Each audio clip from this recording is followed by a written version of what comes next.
Set up sooner rather than later. But until then, I do want to follow up the offseason with my gradings of the teams and the moves that they've made throughout this summer. I'm not going to talk about all 30 teams, obviously, but I will cover a lot of teams before we get into other offseason shenanigans. So with that intro out of the way, let's get right into this. The winners and losers of this offseason. And boy, has it been a lot. First, we're going to start with the Philadelphia 76ers. I'm going to give them an A. I think it's certainly obvious they are the biggest winners of this year's offseason. They added Jaylen Brown and LeBron James. They had a star power and championship experience. But more importantly, I think what in the hell? Even the National Guard. On this roster, they need someone like LeBron to maximize who they are. Also, you have Maxey, Jaylen Brown, and Joel Embiid will all benefit from a table setter like LeBron. Also, as LeBron surrounded with that many places, he's not been asked to do as much as he was in previous iterations of the rosters. Also, PJ Edgecombe, they were trying to free the prisoners. He's going to be the player to Did they take Robert the biggest hit of I'm not sure. The fight left me behind. They fell back that way. Let's see. Go find yourself a doctor. Of course, with the injuries from both LeBron and Joel Embiid, that's going to be a problem. They'll need to hold up somewhere nearby. It won't get very far with half the city turned out against Robespierre. I'll check the prison. You follow the riot, see if you can pick up a trail. You're going to have to deal with the reoccurrence of Joel Embiid entering the offense. Let's not panic just yet. We might be able to find some sign of what happened. That's going to be a problem. But overall, I don't think that should be a takeaway from the massive amount of talent acquisition, as well as addressing some dire needs as an actual playmaker that the Sixers clearly needed. And yes, I do believe this thrust them into at least title contention conversations, even if they're not the favorites. Moving on to our A- students, we have the Miami Heat, Toronto Raptors, and the San Antonio Spurs. Obviously, Toronto didn't put an asterisk on their name right now because we don't know what's happening, but I do believe these are all three fairly obvious teams. Miami, they added Giannis, Bobby Portis, and also Tim Hardaway. So adding a star like Giannis on the roster, again, pretty self-explanatory. Having three-pointer shooting surrounding this team, also pretty self-explanatory. The only reason why I didn't give them a little bit higher is because the fit between Giannis and Bam, I do believe it's going to be a little wonky. Also, the hit on their depth is a bit concerning. However, if there is any coach in the NBA that I do believe will make this thing work, it is Eric Spoelstra. So I'm going to do you have Toronto again? Asterisk, because we don't know if Toronto's going to end up in Toronto, but adding someone to the likes of Kawhi, exceptional shot creator, still a really good defender, especially in a team setting, and I do believe this roster with a budget is going to be great. The only reason why is an A- instead of an A or A+. Where is Robespierre? Because of the availability of Kawhi, and again, I don't even know if this transaction is going to go through. So there's that. And then finally, we have the San Antonio Spurs. Again, pretty self-explanatory. They retained all of their players. They added Tobias Harris. That gives them a little bit more dynamic play in that front court. But the biggest, and I do mean biggest reason why I give them an A- is because when he signed his contract extension, when he took a pay cut, he was eligible for a supermax contract, but the company did, which didn't give his team flexibility with some of the younger players on the line, and both Stephen Castle and Dylan Harper. The only reason why this isn't an A or even an A+ is because De'Aaron Fox is still on the roster, and I do believe they needed a little more flexibility in this front court in terms of just more viable scoring options. Tobias Harris, he's better than Julian Champagnie, but in terms of like fit, I don't know. I think I like a little bit more flexibility and shot creation in the front court next to me. Tobias is solid, but not good enough. Also, huge shout out to all the young players they drafted as well. They did get some size next to me, and I do believe that's going to help them out in the long run. Moving on to our B+ students, these two teams, who knows what happened? I was a little bit torn between which way I could go. It could go a little bit higher depending on how impressive this upcoming season is, or it could be a bit disappointing as well. That's the reason why I'm stuck on B+, and I am going to favor a little bit more optimism when it comes to these two teams, if they are the Los Angeles Lakers and the Minnesota Timberwolves. In terms of LA, I know a lot of people have been critical of them. However, ever since I made my video about the Lakers, they've continued to add more impressive pieces to their roster. In particular, their defensive concerns on the perimeter with Zaire and Matisse. I don't necessarily know how playable both of those players will be, especially in postseason runs, but we will see. I still love the idea of rolling the dice and trying to take a gamble on players that could potentially have a lot of upside if you put them in the right position. Another huge acquisition for them, of course, is Walker Kessler. I do believe the price was a bit steep, not only financially, but also the draft compensation they gave up as well. It was a lot. That's another reason why they're not all the way in the A class, but still, at the end of the day, Walker Kessler coming off the surgery that even claim he's feeling the best he's felt in a very long time. The upside is there, and putting him on a roster with a playmaker of the likes of Luka Doncic and a secondary ball handler the likes of Austin Reeves, I do like what I see of the upcoming season. Wait, what? Kessler and what he potentially could be in the right situation. Also, Mamu and Colin Sexton and everybody else that they've added to this team, solid role players. I believe this team is going to be a potentially know as well, but this team will probably surprise a lot of people, especially in the regular season, because they're definitely a regular season team. But then when it comes to the Minnesota Timberwolves, many people may be surprised, and I have to slow because they believe that they should be clearly an A-tier team. They added LaMelo Ball, which is somebody else who they ball handle their passer, they special maker, all of those things will heavily benefit this team, especially taking their responsibility. They see Anthony Edwards and Mike Conley love it coming in, so there's they could potentially be the greatest recreational backcourt that we're seeing not extensive play. You definitely benefit to all of especially in this conference. Connect your tools and Microdot handles the rest.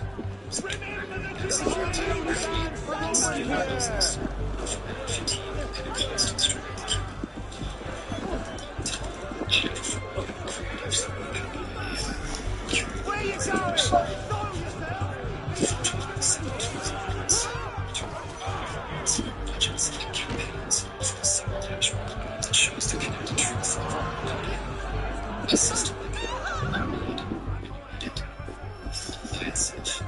It's a reach your full potential. Connect to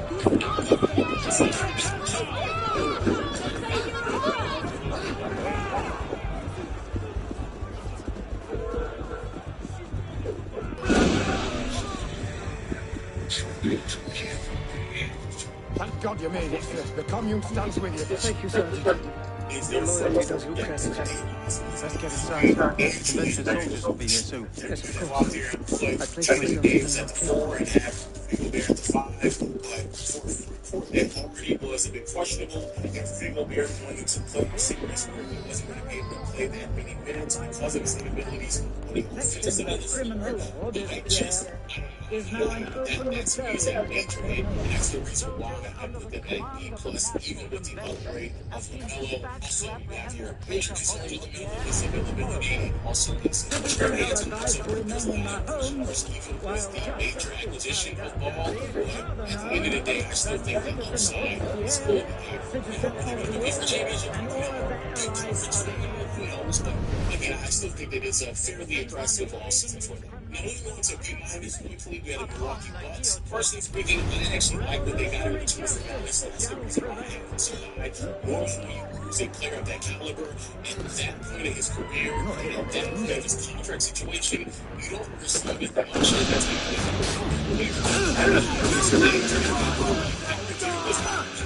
and I do believe it's just enough adequate young players to properly hit the restart button. Even if these pieces don't together properly, they still will be able to yield a really good return on his time to start shipping around to other teams that may need their services. The reason why they're not getting hires is simply because again, they have to this a little bit too long, and they're clearly going to hit the restart button. I don't think they really address any of their ball handling responsibilities because Tyler Hero is a really good player. They're still going to have to overly depend on Ryan Rollins. Should be a career year for him this upcoming season because there's a lot more weapons around him that really does complicate him. But regardless, though, if you're a Bucks fan, if you're more happy with the college and the organization that are either trying to rebuild or pivoting into a different direction. So there's a lot of potential and promise there, but the loss of talent is pretty undeniable. It would really prevent a team like the Milwaukee from being season just because, again, how much they receive in return. The only season are the Charlotte Hornets, the Los Angeles Clippers, and the Oklahoma City Thunder. OKC is probably as easy as possible to explain. They had to lose not only Lou Dort, but Isaiah Joe and Aaron Wiggins, simply because of the Abrams. They did receive some draft capital in return. Draft capital isn't that big in the price, but at the end of the day, it's still draft capital. It does suck that at the end of the day, though, one of the better teams, if not arguably the best team, when healthy, they had to regress their talent simply because of rules that are outside their control. But I do believe they managed it as well as they possibly can. So there's that. Then moving on to the Los Angeles Clippers. Again, major asterisk next to their name, similar to Toronto, because of Kawhi and them were found guilty. I mean, this could be the offseason of hell. I mean, it could be really that bad. But also, even though, yes, they got something for Kawhi, shout out to Grady Dick and also Brandon Ingram. I'm not a fan of it because I do believe that Grady Dick potentially is a lost cause. And beyond that, it's just a player that's not just floating around the NBA right now. It's someone that everyone clearly knows he's not good enough to increase your ceiling. I love the addition of one of the best three-point shooters in the NBA, but still very limited on what he can do on both sides of the floor. And so there's going to be a lot of responsibilities placed on Darius Garland. But at the end of the day, though, that's what they wanted. So I can't really get too mad at it. The only team that I think a lot of people, especially those who are not huge LaMelo Ball fans, because the greatest game on are the Charlotte Hornets. Personally speaking, I give it a C+ because I do understand why they pivoted away from injury concerns or something that has always been a problem, and maturity as well, and just overall, the way in which Brandon Miller and Colin Knipple have impressed so early in their careers, it does justify pivoting into a different direction. It's funny that we talked about earlier in this season and how there was always an idea of floating around of moving off of LaMelo. And so if you are someone who just believes that LaMelo is too athletic, aggressive, who's off the court antics, or his inability to stay available or on the floor, or just the fact that the young players have really impressed so much so that you feel comfortable, then maybe you feel a little bit higher, especially because you also added so the three-point shooting is abundant. But my problem is, even though that three-point shooting, whether you're someone who wants to initiate the offense, come and watch and have a career here because it will be given an opportunity and it will be abundant. I do believe too people are too attached to the on-off numbers, too attached to the metrics, and they do not comprehend the value of LaMelo because the unpredictability that he provides to the team did generate a lot of open opportunities for most of his teammates. But still, a very interesting, fun team who knows what's going to happen, and I give them a C+ because I don't mind leaning a little bit more into the optimistic side of things because I do think that they were still going to pivot in a different direction no matter what, just because how impressive Colin Knipple and Brandon Miller have been early on in their careers. Next, we have our C Students organization that I feel like is what you're trying to do, right? I see what you're trying to envision this upcoming season, but at the end of the day, it's a bad offseason. Those two teams are the Boston Celtics and the Houston Rockets. So yes, Boston, I understand why you had to get with Jaylen Brown. I understand the financial compensation that he was going to demand a bit too steep. Also, I understand Paul George as well. That means he doesn't turn the ball over as much. Quite frankly, Covington just complement this offense way more than Jaylen Brown did, simply because he's more willing to play within his role. Kudos. Understand it. Also, I understand how you're going to use Jason Tatum's upcoming season. All understand. However, when it comes to postseason play, overly depending on three-point shooting, which is something this team has repeatedly over the past handful of years, it's something that's going to happen again because of past forward shot creator like Jaylen Brown is no longer on this roster. Paul George just isn't that player anymore. It's pretty undeniable. And even though, yes, you could very well argue that a better player series against Jaylen Brown in his past playoffs, at the end of the day, bro, I just cannot depend on Paul George at his advanced age to not only perform at a certain level, but also be healthy enough to complete a deep postseason run. So, yes, the Boston Celtics understand that you need to regress into so much so that it's pretty undeniable. And then you have the Houston Rockets. Fred VanVleet is coming down. Again, you got the Rockets is actually to this team needs just a solid ball handling play without losing your defensive identity, because Reed Shepard, that's a big old yikes. But at the end of the day, though, you still did not address any other concerns. With this deep into the offseason, it seems like you can run it back with the exact same team. And even though, yes, Damn him. I created him hours ago. in the playoffs, they try to compete the entire league, because Jim, I hope me about you. You're one of them, aren't you?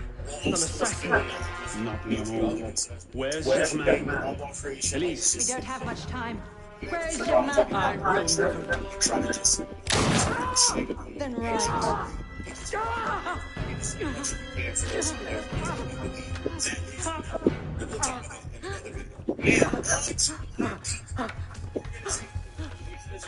The temple. I should have known. I hope you enjoy revolutionary justice, monsieur.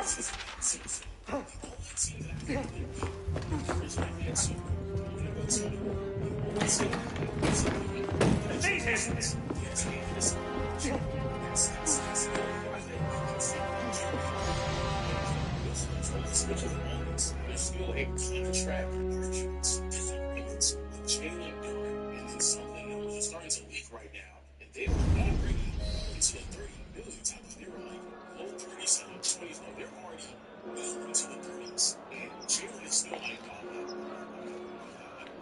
so yeah, I understand why they decided to decline giving him any type of contract. I understand also. So it seems like this is going to continue way longer than many of us thought. And the fact that that has been the focal point of the offseason for you all is just because this team still lacks a ball handler with a shot creator. And even though, yes, that is a push, it's not going to be able to compete with a lot of the teams in the Eastern Conference that have just got significant. It was a really great year, very fun season. However, it more than likely is going to be short-lived without the success, because this is two of the teams in the East that have got significant. At best, the Pistons are basically the exact same team they were last year, with slightly better three-point shooting. Also, they lost to Tobias Harris, who was their second best career. Like, that's how desperate they were. John Collins really liked John Collins, but he's not a shot creator. And they're so desperate, and Tobias Harris was their second best one. That's how bad this how they win the chance.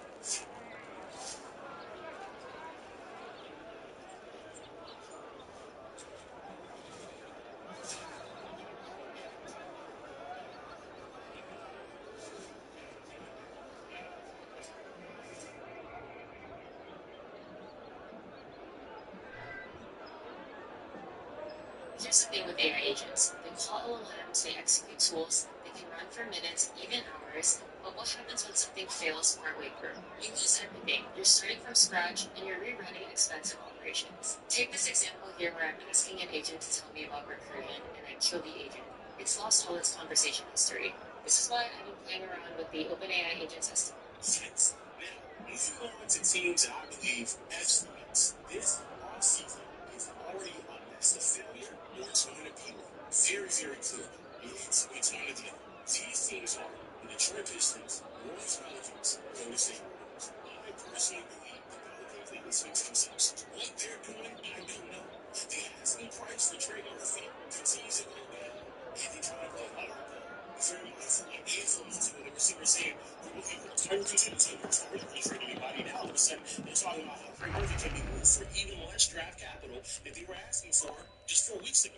So they're desperate. And the fact that they have not done anything to their roster. Thanks, Andrew Max.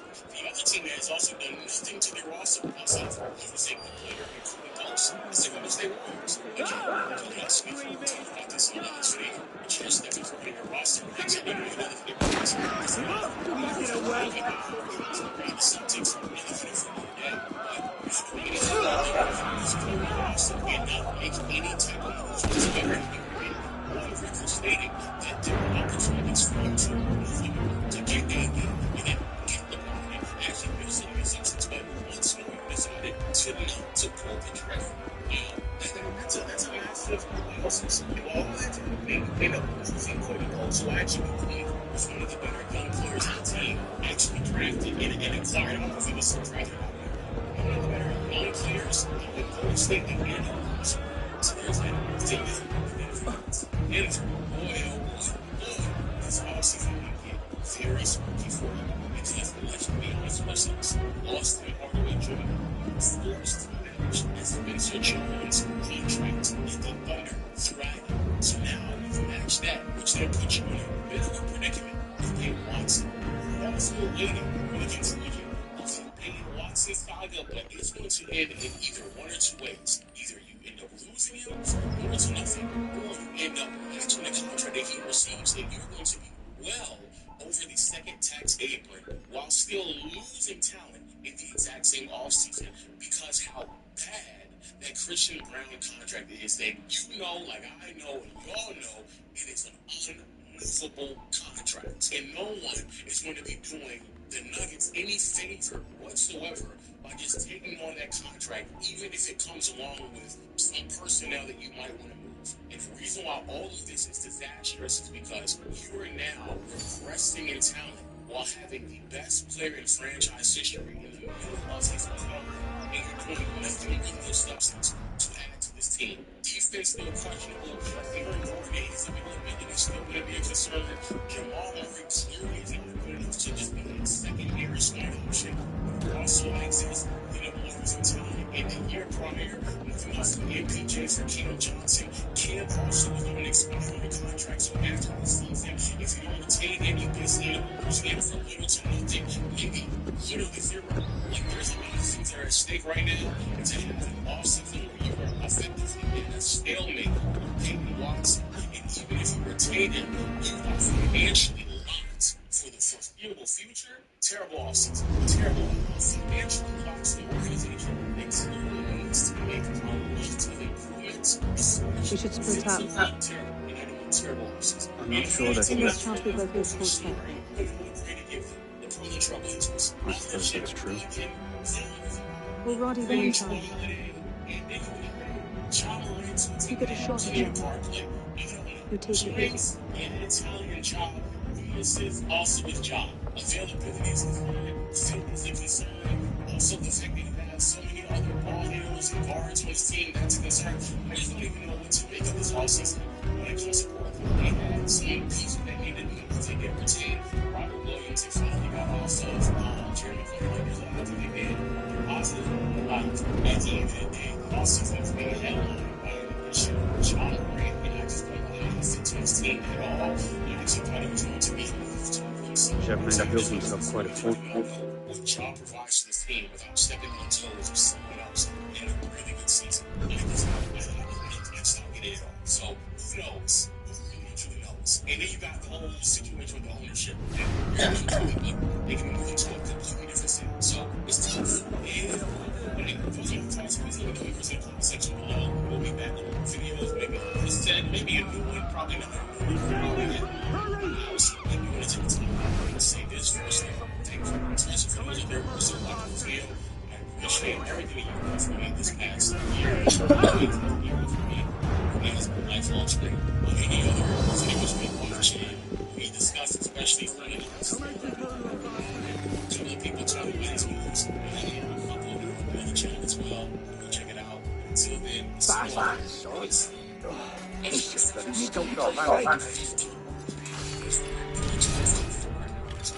Botox prevents headaches in adults with chronic migraine. Today hasn't been a headache day. I don't think so. Botox treatments 4 times a year. Botox attacks may spread out 2 weeks after injection, causing serious symptoms. Alert your doctor right away as trouble swallowing, speaking, breathing, eye problems, or muscle weakness can be signs of a life-threatening condition. Those with these conditions before injection are at highest risk. Side effects may include allergic reactions like rash, breathing problems, dizziness, neck and injection site pain, and don't receive Botox or skin infection. Tell your doctor your medical history, muscle or nerve conditions like ALS, myasthenia gravis, or Lambert-Eaton syndrome. Your medicines can cause your toxins, which will affect the muscle's various effects. In a survey, 96% told friends to discuss Botox with a doctor. Chronic migraine may still impact you. Talk to your doctor about Botox.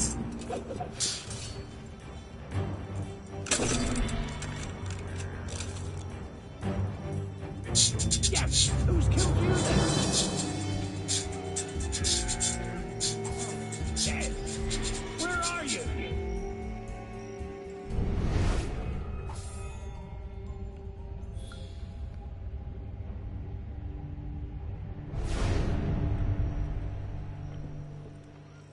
So we have ourselves another trade in this one. Though the names may not be big, it is sneaky important because it does reveal a subplot in the NBA that not too many people were talking about. The trade that I'm referring to is headlined by Lou Dort being sent from OKC to the Atlanta Hawks, as well as Ryan Nembhard from the Dallas Mavericks. And in return, OKC receives 3 second-round picks, all of which are heavily protected. In the Dallas Mavericks, they receive Zachary Richardson. Now, why exactly is this trade so important, and what was that subplot that I was hinting to earlier?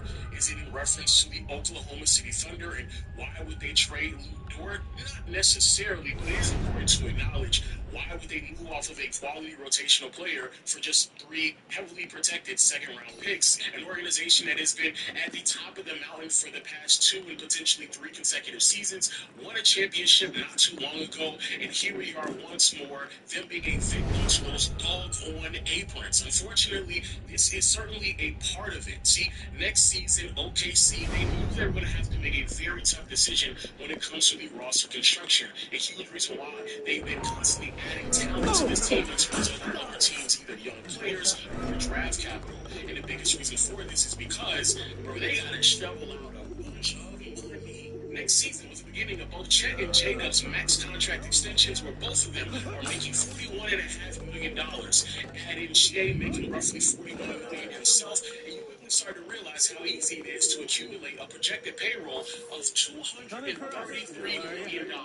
Yeah, that's how much money OKC was going to pay heading into this upcoming season. And so they had no other choice but to shed certain contracts and make some tough decisions. Early on this offseason, they've already let go Isaiah Joe and Andrew Wiggins. And after they already given Isaiah Hartenstein his contract extension, it was inevitable that Lou Dort was going to be the one that they were going to have to axe. He didn't play that great in the postseason. Offensively, this is easily one of his worst seasons, especially as a shooter. And so it was fairly obvious, especially with them adding more offensive perimeter players on the roster, that Dort was going to have to go. And this is the unfortunate reality of teams who have asset managed probably better than any other team in the NBA. Shout out to OKC because they have done an exceptional job at sitting here, juggling contracts and doing what they do best. But with these new anchors, you have to make tough decisions, and effectively, your roster has to get worse. And it's going to continue down this path with OKC moving forward, because this upcoming season is the first year in J-Dub's max contract extension, but the following year after that is the first season in Shay's new super max contract extension. So in 2028, Chet, J-Dub, $44.8 million. Shay, $61 million. Hartenstein, $25 million. Caruso, nearly 21, and everyone else is basically on rookie deals, and yet they still are projected to pay $237 million. And very similar to Lou Dort right now, who's on an expiring, they're going to have to still deal with these same problems moving forward. Cason Wallace, this upcoming season, he's on an expiring $7.4 million. They have to decide what they're going to do with him. Then after that, you have Trey McCain, A.J. Mitchell, Jalen Williams, then after that, you're going to have to figure out if Thomas Harden ever actually experimented something, and it's going to be hard.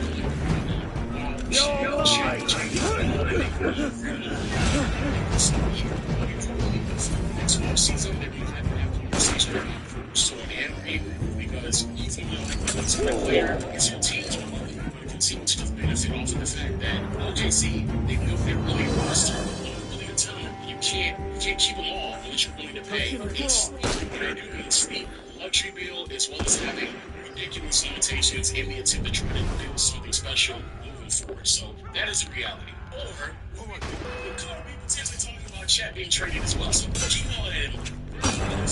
Speaking of the team that would benefit from organizations like OKC not being able to retain talent, you have the Atlanta Hawks. This is not only the first, but now the second player in this exact same offseason that Atlanta has been able to acquire from OKC simply because they can't retain talent due to the aprons. First it was Aaron Wiggins, now it's Lou Dort. For an organization that's been trying to capitalize off of their success post Trae Young trade, you're going to need some championship experience, and Dort will certainly provide that, especially on the defensive side of the floor. Last season, the Hawks were going to be fresh from team offense. It was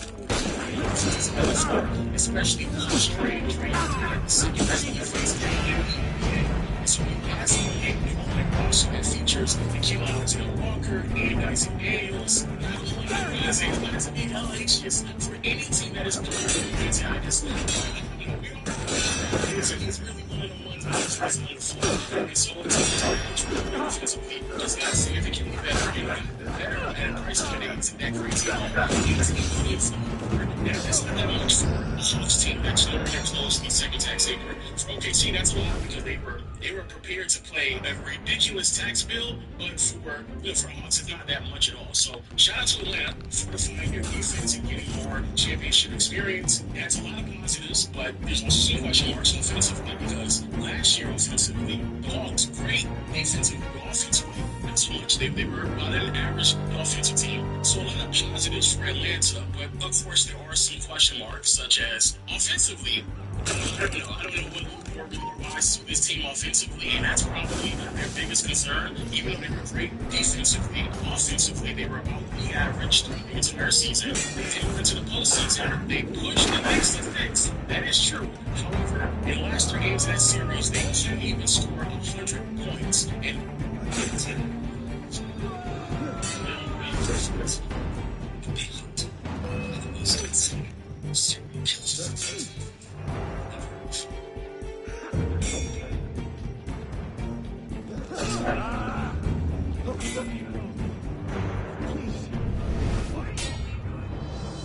There were 3 victims we know of.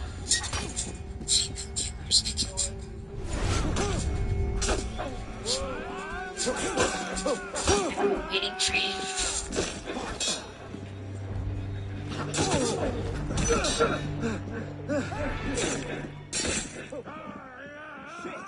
And huge reason for this is because Dyson Daniels used to be left wide open. And so, yes, defensively, they've been really, really great. Offensively, those main players, they could literally do not provide anything to you well. So just imagine a lineup that features Dyson Daniels and Luke Dort. They clamping stuff up. They clamping some stuff up, but they ain't scoring nothing on the other side. So that's a little bit tough. I just don't know how they're going to get away with it. And this is very important for Jalen Johnson and his progression as an offensive player.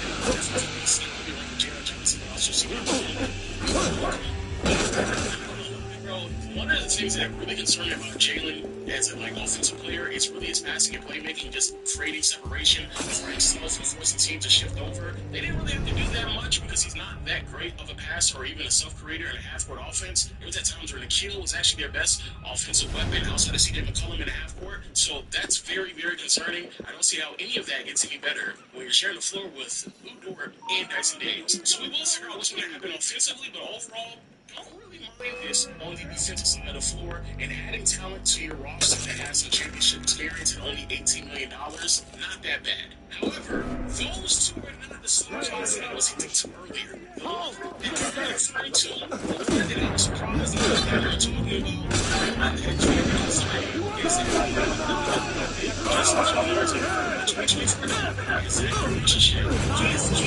is a lost cause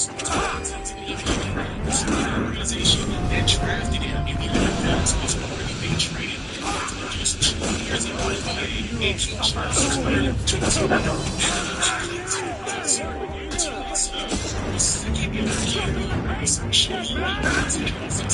the second half of this rookie campaign, he started really big numbers, and in his sophomore season, and he was so fully Atlanta trying to detach themselves from Ricochet rather than giving him a real opportunity. And unfortunately, it really didn't work out in their favor towards the tail end of the regular season. Not only it's a big concentrate on the game in 4 minutes, and that's when he starts to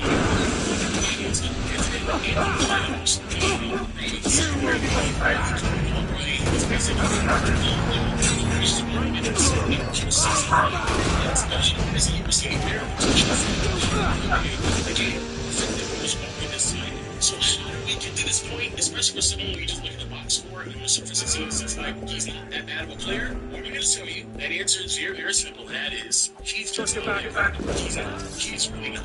I've been trying to explain to people since the summer. And so many players in Atlanta,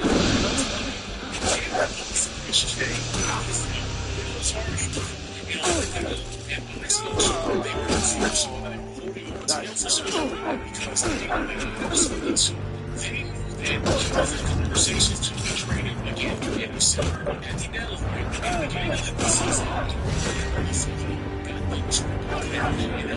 And it seems like they may have potentially had to because what they thought they could get in return for him just wasn't there at all. They just kept holding on, so they felt like they got something of substance that potentially could have made them better. And that's how we kind of got to this point. But that's how low a lot of teams are on Ricochet. And it's a shame. He is a sophomore. Now, I want to put things in their proper perspective because I not only want to give an accurate depiction, but also a fair one as well. So, to be fair to Ricochet, heading into the NBA in the 2024 draft, he really wasn't expected to find a franchise player in the draft class. I think that's actually that draft class because how great the prospects have been in both back-to-back classes. It's been ridiculous, but in 2024, just as a quick reminder, no one was really anticipating to find a franchise all-time star with any of those players. Matter of fact, most teams were anticipating to just draft a quality positional piece, maybe even a starter, but that's really it. It was not that great of a draft. So Ricochet living up to number one overall expectations isn't fair because no one in that draft class was anticipated to live up to those expectations. However, this is still bad, and a lot of people, even with that in mind, still didn't believe that he could have warranted the number one overall pick because heading into the NBA, there really wasn't anything there, right? Defensively, doesn't really give you that much of a motor. Isn't a defensive stopper. Can give you effort, but still isn't that great of a defender. He's not the best rebounder. I do believe it's been very impressive from him to average at least one offensive rebound within the 22 to 25 minutes he's received so far in his career. But that's really it. Also, as a passer, playmaker, or just a self-generator of offense, non-existent. That's non-existent. That was non-existent before we even got into the NBA, and that's basically been non-existent since we got here. The only foundational piece that people believed that the teenager was going to be able to build off on heading into the NBA was his shooting. At 6'8", 6'9",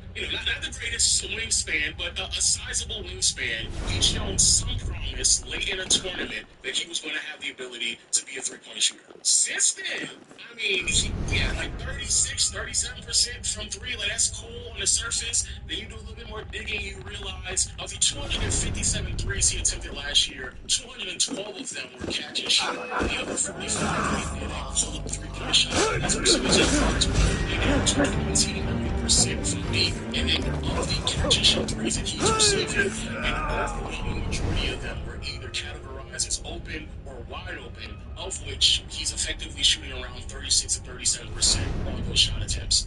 Who's ready for a deal? The football. Guys on up! The pole where I spill your... Hey, killer!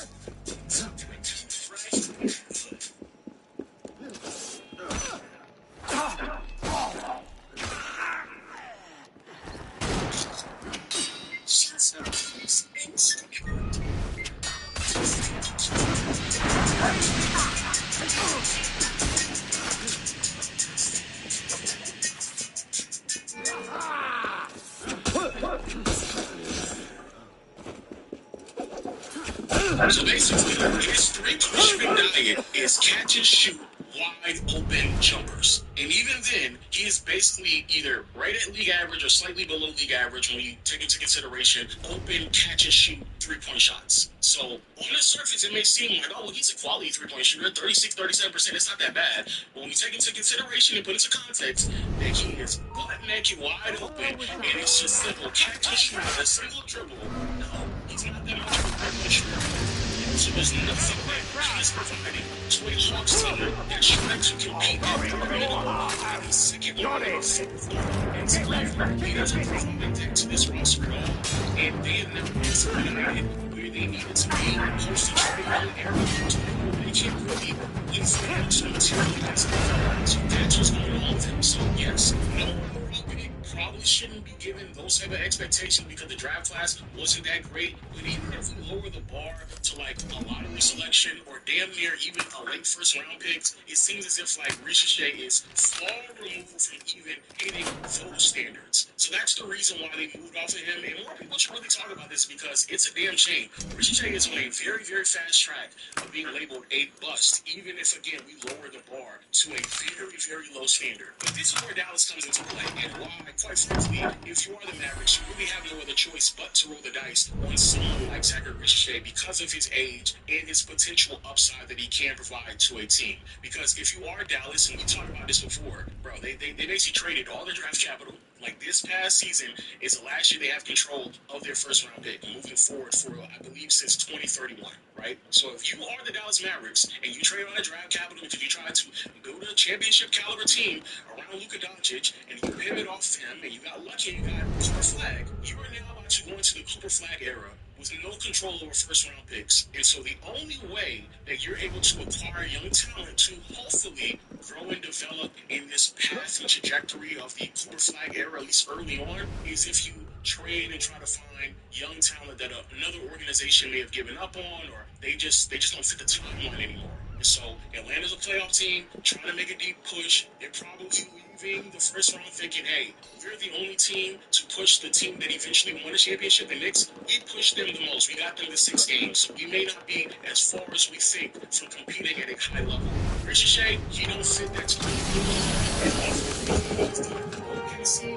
Chess and salary projected to spend more than $230 million on their current iteration, so they didn't get anything in return. But this So is in Dallas, they don't have no first round picks, or at least control of any first round picks for the next 5 to 7 years. So they are an organization that has to figure out how they're going to piece it together. You cannot hide to show boy. You've been quite a future. thorn in your side. This is probably the best way to do it. So, and you just push your fingers and and Ricochet's trajectory that he can be a quality rotation player. Trainer Terrace that's how most of the players were being drafted in the 2024 draft class. So there's that. Still pretty cool. If you look at Zachary Ricochet, and this sucks, brother. Number one overall pick right in selection, and you're already traded in year 2. Hey, let me know your thoughts in the comment section below. Do you think Zachary Ricochet is a bust? What are your thoughts about OKC getting worse talent and direction? It's nice that we'll see you all later. Peace. How? What?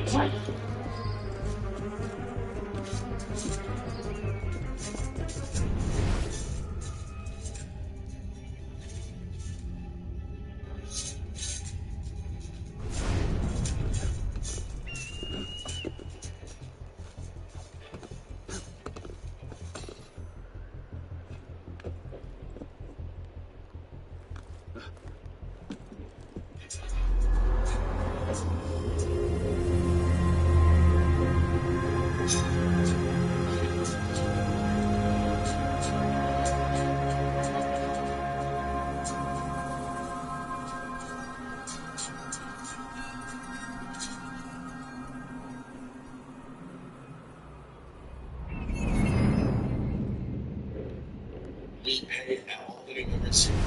You're a part of this. They all pay. They paid $0. We take $0 out of all their pockets too. We don't touch any of their revenues. The bigger brand play with these kids is to take their vision, what they want to do, help them elevate, put structure around them, and inject them with funding to create shows, create products. You know what this fool wants to do? If he wants to do pizza restaurants and going from Hollywood, we're going to help him do that. And then, we're structuring that, putting that together, injecting money in that. That's when we can sit down and have just an open, transparent conversation about, okay, what's that business look like? What do we stand to gain? What do we stand to gain? Etc. You see that little townhouse that Max was in? They tried to make that pay 20 bands a month. What the? I know, Omar.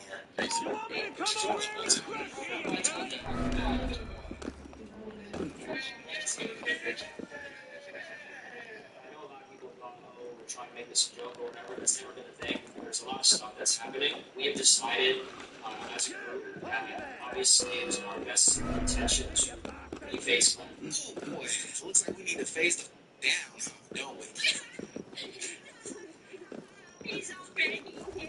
Listen, man, if FaZe wasn't already cooked, then today is the official day. All the remaining members of the last video have announced that they have officially left FaZe. Even people who are way into the modern collective to face swag, face culture. These people have also disconnected from phase, and they just recently made an announcement that the only thing that they will be doing going forward is their esports division, which means for the most part they will be launching a new phase. That's going to be very soon. To officially unveil into the beginning. Gonna find you! I'm going to kill you! Before we get into the video, make sure you continue to do right there. Investing together as a gift from me.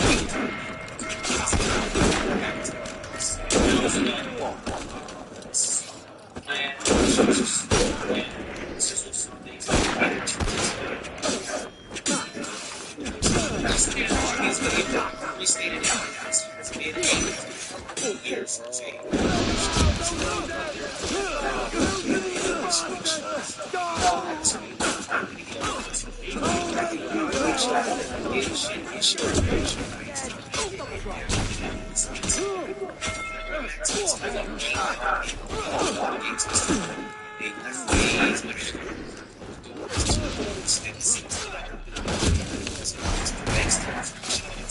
And for everybody else that really fakes. Now, for anybody wondering, the guys are sticking together.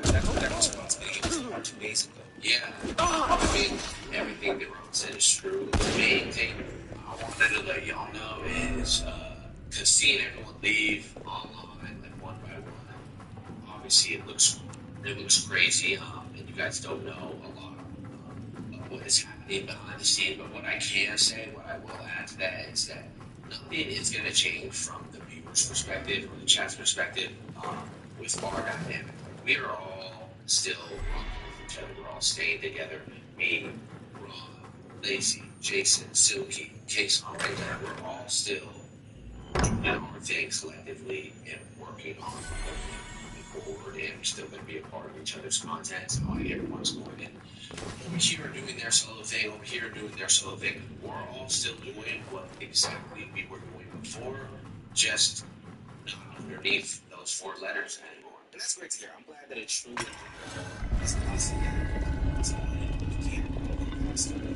Because there's one thing that is very interesting. Mademoiselle de la Serre as well. This is quite the reunion. Stay hidden. Keep him talking. And I feel like I said this multiple times throughout different speeches and on my stream. Did you think this day would never come?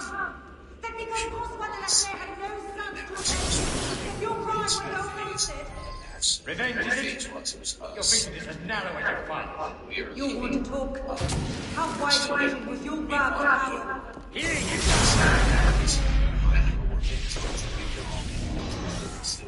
In each other's lives, in each other's fun. Power? Be a part of Don't be absurd.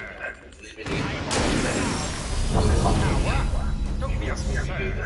This was never about power. Let me help you out.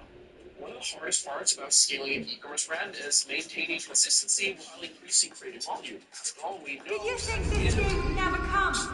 That because François de la Serre had no Like chat to the shady business practices from the senior leadership management companies that do things, aka personal base banks and how wide-minded was your grab for power? Power? No. To the news that co-founder and president of DraftKings, Power? No. You're smarter than that. It was never about power. It's always been about control. Did your father teach you nothing? The order has grown complacent. I will find you. Hello. Creators started talking about how great the FaZe clan was for what it was the time being. For centuries, we focused our attention on the traffic of power, the titans, abilities, the office of church, sex, causing the very lie we crafted to shepherd the man. I'll kill you! Leave yourself safe from the shadow. At some point, I was a sinking ship, you know, and all of these guys came in. And You're not listening. Killing me won't stop anything. When our brother Terry, our waste of my so I'm rocking with them. You know what I mean? I'm not really part of this community, but that's what it is. Those are my brothers. I love making content with them. I love writing out streaming. The fact that we could just kick it. The FaZe clan, this stuff is meant to them, kind of circling the block around the whole experience, the whole other creators. They're all kicking while the horse was dead moment. They said it's gonna be In the way. Hello, in the wake of revolution. Still stating that shit. Y'all niggas will call me retarded. What the fuck is wrong with you, nigga? Well, you gotta understand. Did you think this day would never come? That because François de la Serre had no sons to avenge him, I have your crime would go unanswered. Revenge, is it?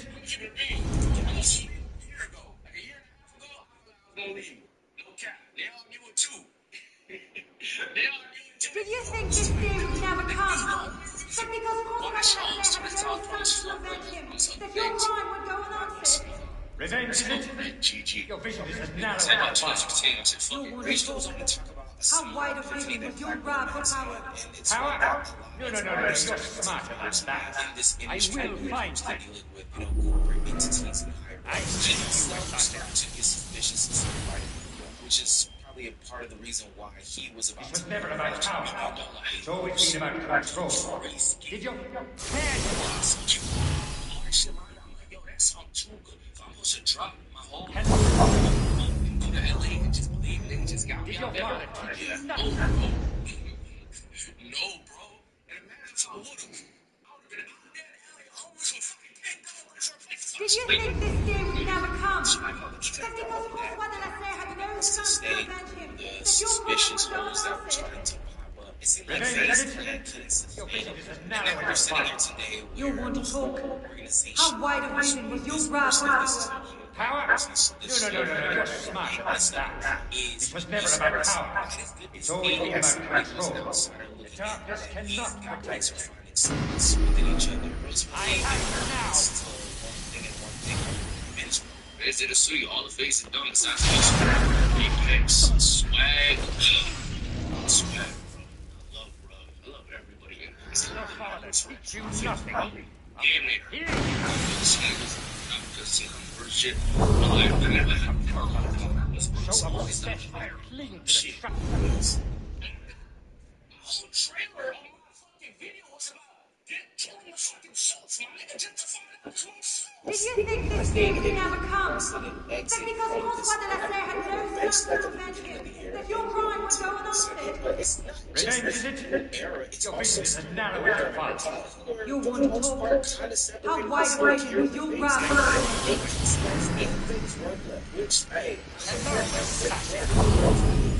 Anything that I had stopped so far.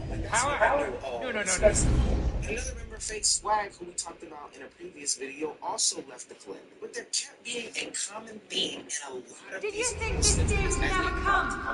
That because François de la Serre had no sons to avenge him, that your crime would go unanswered? women, it wasn't Revenge, that, is it? X, Y, and Your Z. vision is as narrow as your father. You want to talk? How wide of vision was your grab for power? Yourself safe. Here you are. I have you now. You know what I'm saying? It's just got to the point. Power? No. You're smarter than that. It was never about power. It's always been about control. Did your father teach you nothing? The only... And saying to ourselves, where did all this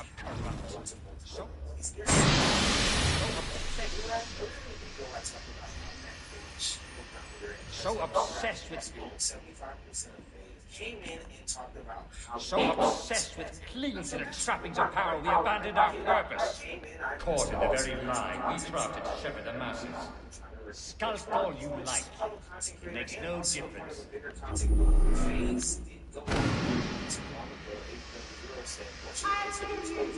And you think that will accomplish anything? In the wake of revolution, order will adapt. You cannot hide from me, boy.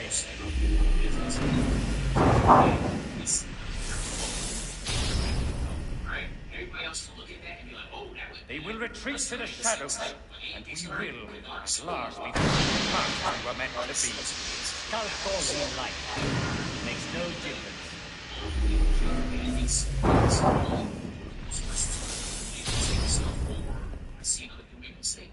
So come, kill me if you can.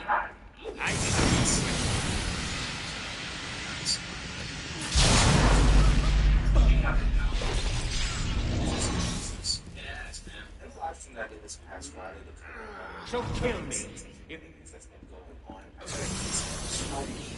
So kill me. Production houses, these companies that sign on these creators. So kill me if that will slake your thirst for revenge. It changes nothing. We'll have to take him together. Darkness cannot protect you.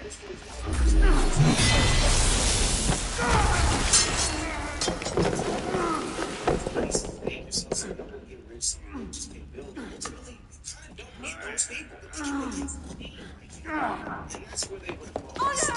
stuck.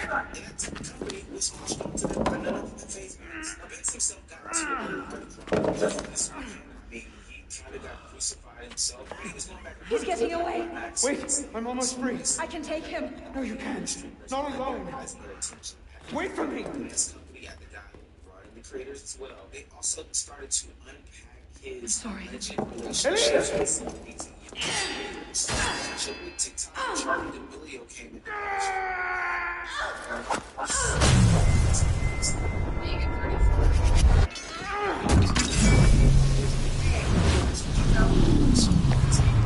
When I met her and she was 20. I remember when she was 20 and I was like, yeah. But to be fair for Faith Banks, I don't think he still has like middle school, high school brain. So I think the only people that he can get along with are 20-year-olds, 19-year-olds, and 21-year-olds. Because I think he's there are some people that go for really young people and really abuse them. I feel like with Faith Banks, it's a little like he's not an adult, but still somehow mentally 16. It's Arrested Development. Now let's make it clear, the FaZe members themselves have not directly said that FaZe Banks has something to do with these things directly. That's probably because they can't, though. I made a tweet this weekend and I got some very interesting likes about them not explicitly denying the fact that he had some wrong into idea.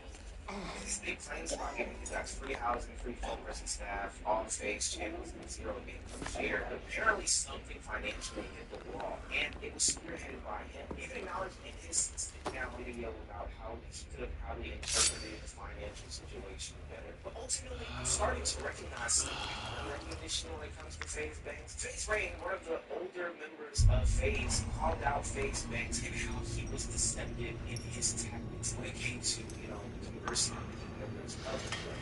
This is where I think Banks is Here's a kid was from the money, and he was fine with them. He was fine with them. He had nothing to do with the money for a separate entity from their FaZe type of thing. And he wanted to bring all these good points in and innocent. Bravo, you've slain the villain. Meditating past this little morality play in your mind, isn't it? I'm not really here. Not really there either. At the moment I'm bleeding out in the floor of the temple, but it seems the Father of Understanding has seen fit to give us this time to talk. A particular favorite of mine. I didn't understand the visions that haunted my mind, you see. Great towers of gold, cities shining white as silver. Oh, I was going mad. I found this place. Dr. Murray's vault. Through his writings, I understood. Understood what? Somehow, through the centuries, I was connected to Grant Mercer de Molay.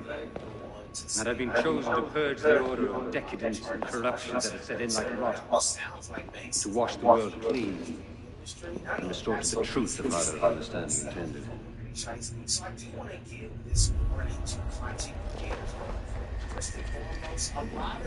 seems to have gone over well.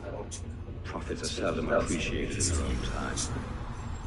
Exile had basically forced me to reevaluate my strategy, find new avenues for the realization of my purpose. No matter the cost. The new order never comes without destruction of the old. If men are made to fear untrammeled liberty, so much the better.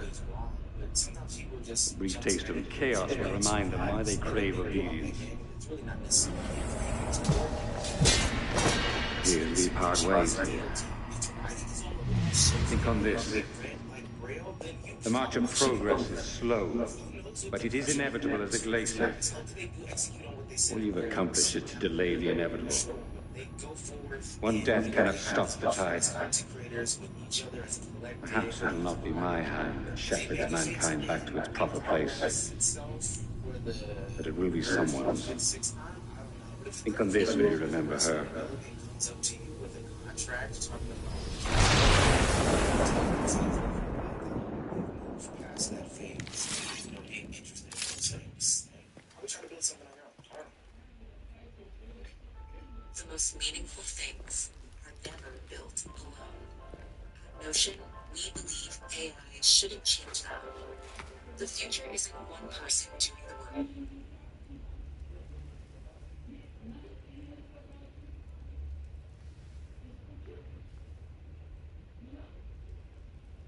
Cinco, after this, stop talking about me. That's not a threat, none of that. I'm just telling you from experience that continue to go with me and keep going back and forth with me, they never win. I said, I'm gonna swallow you first, and bro, on a back fade off. Yeah, like, that's how LA, that's how we do it. I didn't see Cinco pull out guns for balloons popping, man. Cinco is a real grass. I'm not listening. I didn't see Cinco really put belt to ass or really use these and really use these. So with you again, brother, interview wise, I'm cool again. I'm on a whole other level mentally, brother. I'm not even trying to associate myself with you anyway. Last time I said this situation escalated, but now we're having conversations about Crips being brought into this, people jumping people. The creed of the Assassin Brotherhood teaches us that nothing is forbidden to us. Once, I thought that meant we were free to do as we would, to pursue our ideals no matter the cost. I understand now. Not a grant of permission, the creed is a warning. Ideals too easily give way to dogma. Dogma becomes fanaticism. No higher power sits in judgment of us. No supreme being watches to punish us for our sins.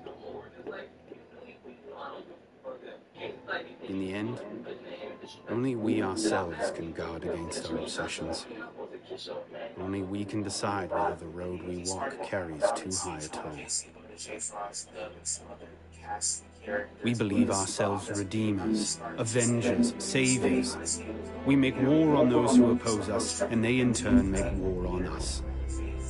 We dream of leaving our stamp upon the world. Even as we give our lives in a conflict that will be recorded in no history book. All that we do, all that we are, begins and ends with ourselves.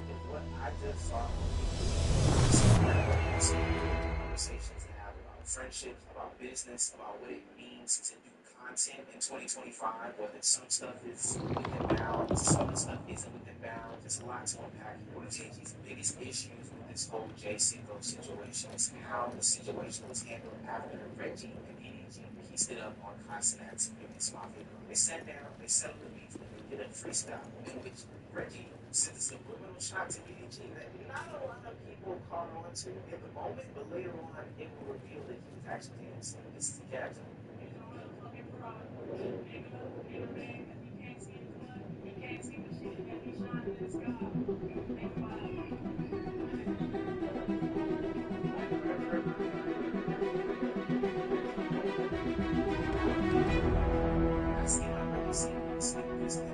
Situation. A lot of people did not react on his cars and his friends.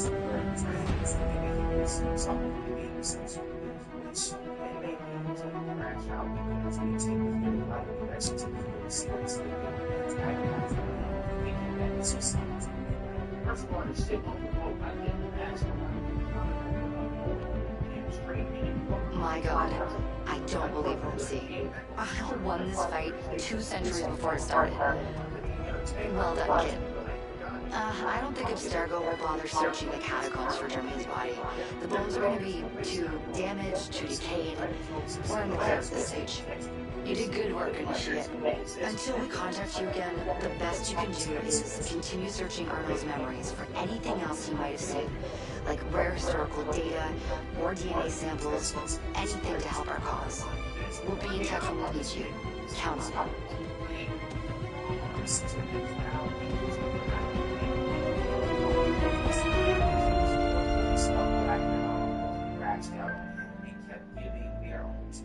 As to what they thought he should have been, because Reggie Steeding being lighted up because of the issue that he was having between Allie and Morgan, their son. They love everybody in my group chat talk about something. Why you ain't do this? All of this to get in a rap battle? I'm like, oh,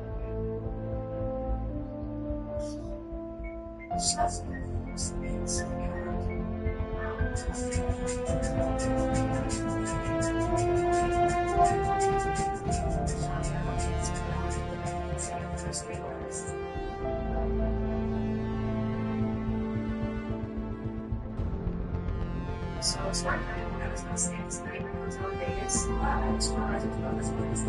First video we found by the humanities before it's called back here for the case concern. And I can get right to the sites, which is called Scott. The other applications are this is the most recent one. And then I think I was talking about.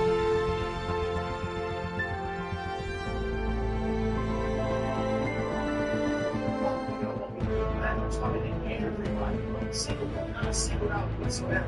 John want me to do right here. And then box on the 20-year-old, 21-year-old, in front of all of these nice establishments. And work piano. So all this is standing on shit.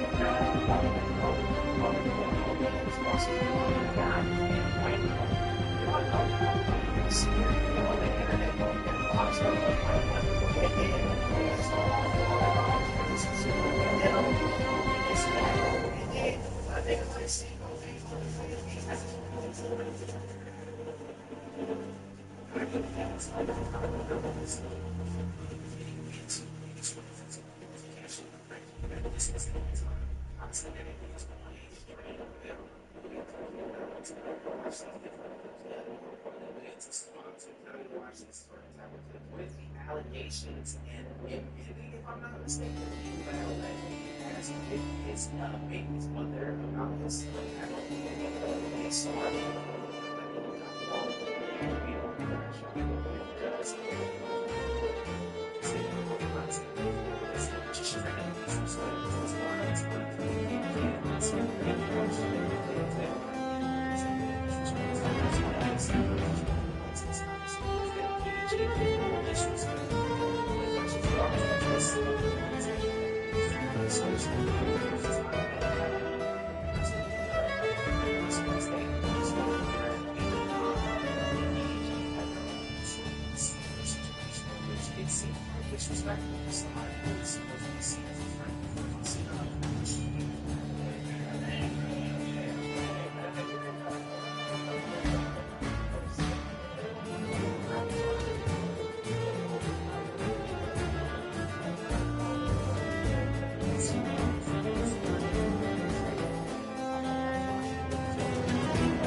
That's what he's talking about, Chad. How can the fan base form and try to hate form X, Y, and Z? Either way is wrong. Whether you're inside or inside, it's wrong. It's about being right. If you see what's wrong, tell me wrong. That don't mean, I know in y'all mind, y'all can see niggas go at it and be mean up. That's not good. No, you're doing the right thing. Seagull is tired of the lack of accountability and all the errors that led DDG to his habitual line stepping in, line crossing, getaway. There's multiple situations in which things happen in this world. He gets brushed off. People are saying that it's just content, it's just trolling. You're my brother. This happens all the time, etc., etc. And nobody really checks me. Others even compilations of DDG and Dub pressing J.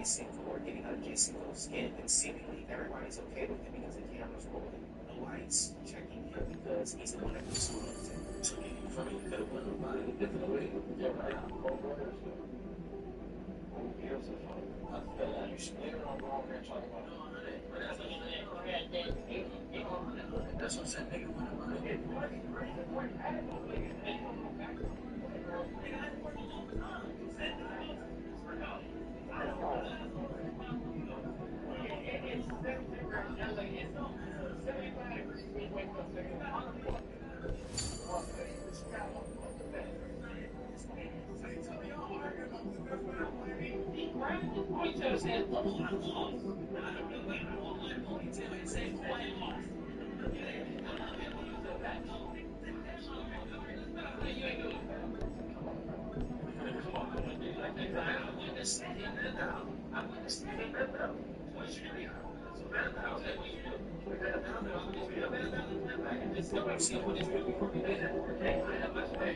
I think he's just trying to get a joke.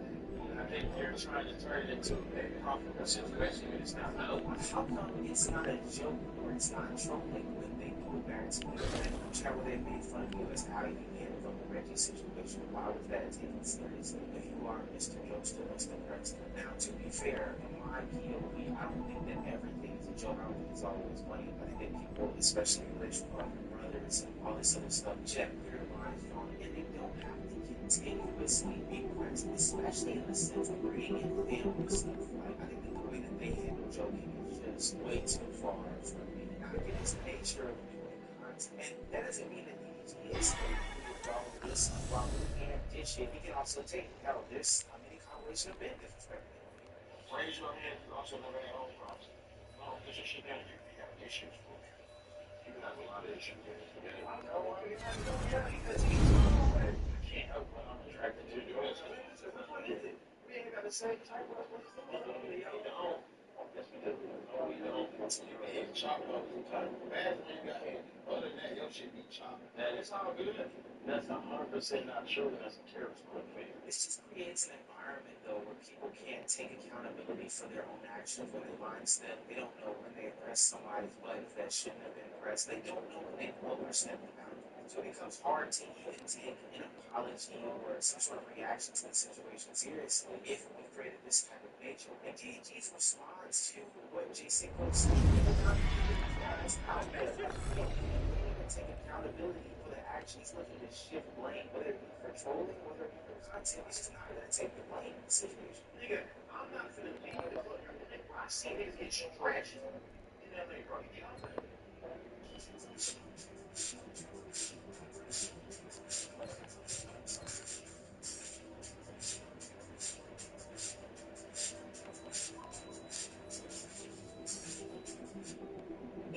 From phones to desktops to servers make Salem growth possible for everyone. But every mismanaged endpoint introduces risks, efficiency challenges, and operational overhead. IT shouldn't feel like a maze of devices, tickets, alerts, and disconnected tools demanding immediate attention. Ninja One unifies IT to simplify work. One platform to manage, protect, and support endpoints in one place. Reduce spend, boost resilience, and minimize user friction with Ninja One.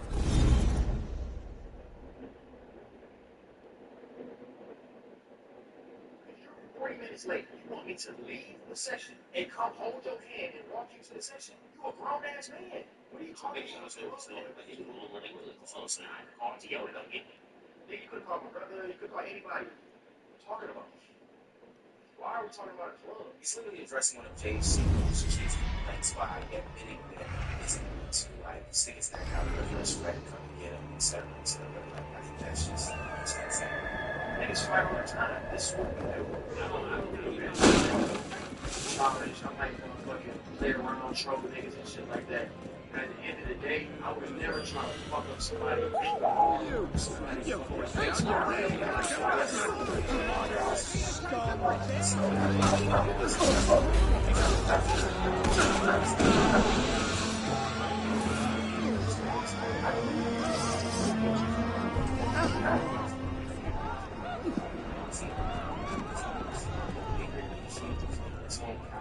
Yeah. Yeah. Nah. Disrespect that they won't be able to dish out on a daily basis, especially because of the young man trying to live his life on the internet and grow up on there. He can't do things, not only because they expect him to use the internet, but also because he's associated with people who don't know this is a boundary, that is a boundary, where he's not involved. Always cross the limit. DG brings it up. It's one of the main reasons why he's not in the house, because now he has a girl. Single is single. Right. You'll be in that room, which is where it is. It's understandable. Like, I get it. I know that, bro. Don't sit there and try to hate R&B and say I'm the reason you're not in the house. So you can take that clip of both ways. The way that I interpret it based off of all the information that I gathered is that Seiko is probably with Lala Intensive, which is perfectly fine and dandy. But what I've noticed from this group, the way they talk to each other, especially those that are associated with stuff, is that they just be talking about themselves. I did as simple as that. No way I would feel comfortable bringing a significant other with you guys, because it seems like we don't know when to have real conversations, not have real conversations, what is content, what is not content. I gotta bring my girl into this household, somebody who's probably not even in the content sphere, actually into the content sphere. We have a relationship that we're trying to cultivate and grow. When you and some of my other homeboys in this situation are always ragging on me, always bagging on me. Now, does that mean that I'm okay with the way that Jason go about our own situations? Absolutely not. AG also kind of alludes to that, being that he's tired of all this being on the internet. Being on the internet with the reputations that they have for the last weeks, it's just not going to work for him or anybody involved. I never wanted to bring this to the internet. I don't do that. Like, we get into it all the time. I ain't got into it. Me and Shane got into it before. Me and really get into it before. And everybody, we in our group chat, we get into it all the fucking time. Like, we never bring it to the internet. And I feel like when somebody brings it to the internet, it's obviously another alternative motive to make money or to try to live your side. I have no problem.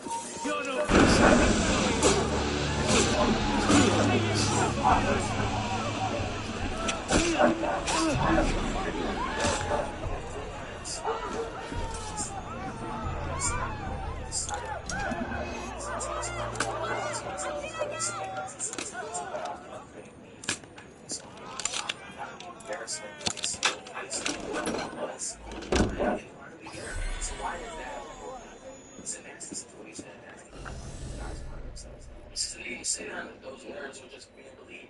So it's like, if I'm gonna walk, let's just say, I'm a girl, if I'm gonna walk away from this, and I wanna create content to make money with my girl, I can't do that because now they believe a false narrative to they want to support what I got going. You know what I'm saying? So it's like, I'm gonna clear it up. I didn't say no names. I'm not like, DG, man, like, DG is the reason, like I said, I gave a very short, slow answer. If you know who that is, then that is what it is, but I didn't say no names. You feel me? That's not what I did. I didn't say any names. So therefore, if you gotta get to conscience, that's not on me, but that's not for me.